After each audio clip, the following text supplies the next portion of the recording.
Dans la chambre du malade, une fausse infirmière mal intentionnée se fait dénoncer. Une femme inconnue entre discrètement et injecte une substance nocive dans le sérum du malade en disant « Repose-toi bien, vieil homme ». Heureusement, une soignante cachée derrière le lit espionne la scène et retire la seringue à temps. À sa sortie, la fausse infirmière est confrontée par un homme qui lui demande « Qui es-tu » Elle réplique « Je suis l'infirmière de service ». Mais l'homme, méfiant, répond « Tu n'es pas une infirmière, je connais l'infirmière de service ». La femme tente de justifier sa présence « Es-tu toujours en service ?» L'homme insiste, et elle répond « Oui, je suis l'infirmière de service ».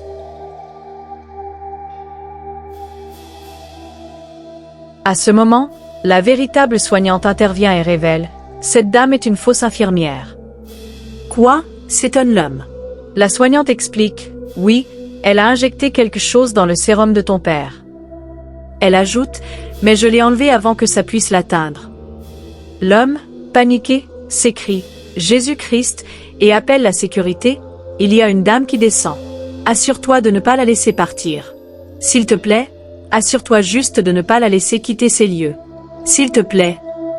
Pendant ce temps, le père se réveille et malgré la confusion, prononce « Mon fils ne s'arrêtera jamais tant que je ne serai pas parti ». Mais ça ne marchera pas pour lui. Le père remercie l'infirmière, et son fils exprime sa joie de le voir enfin éveillé. Pendant ce temps, la fausse infirmière rejoint ses acolytes.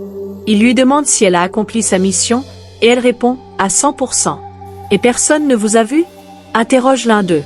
Elle répond calmement « Votre frère m'a vu quand je partais, mais je lui ai dit que j'étais de garde du soir. » Rassuré, l'homme poursuit. « La substance va partir, n'est-ce pas ?» Elle confirme « Oui, la substance que je lui ai donnée est très active. Donc, il va mourir dans quelques minutes. » Ravi de ces nouvelles, l'équipe lui remet une somme d'argent en guise de récompense. Après son départ, l'homme se tourne vers son complice. « Pourquoi es-tu si excité ? C'est de mon père dont on parle. » Elle rétorque sèchement. « Et alors ? Il ne t'a pas laissé rester à la maison.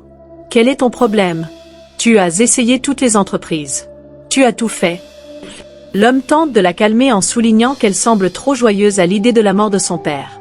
La dispute cesse, et ils conviennent que le père devrait déjà être mort à cette heure-là. Décidant de vérifier par eux-mêmes, ils retournent dans la chambre du père, surpris de le voir en train de faire des pompes, déjà à la 60e. Étonné, l'homme demande « Que se passe-t-il ici ?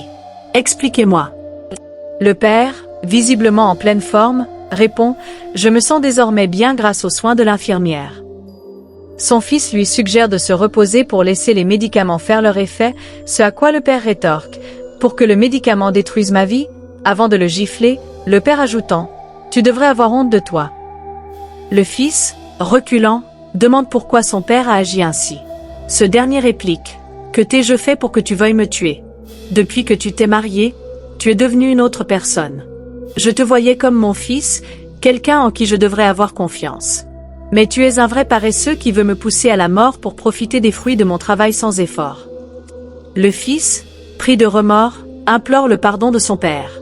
Mais soudain, des policiers font irruption, annonçant à son fils qu'il est en état d'arrestation pour complot et tentative d'assassinat. Un officier précise « Tu as le droit de garder le silence car tout ce que tu diras sera utilisé contre toi devant le tribunal. » Le fils continue de demander pardon, mais l'officier le somme de se taire. « Je suis innocent. S'il te plaît. Je suis innocent maintenant. » se défend-il. Sa femme, tentant de se dégager de toute responsabilité, prétend n'avoir rien à voir avec l'affaire, mais elle est également embarquée. Le père, assis, est affligé par les événements, mais convaincu d'avoir fait le bon choix. La leçon à retenir de cette histoire est que la convoitise et l'avidité peuvent mener à la ruine. La trahison, surtout envers ceux qui vous aiment et vous font confiance, finit toujours par être punie.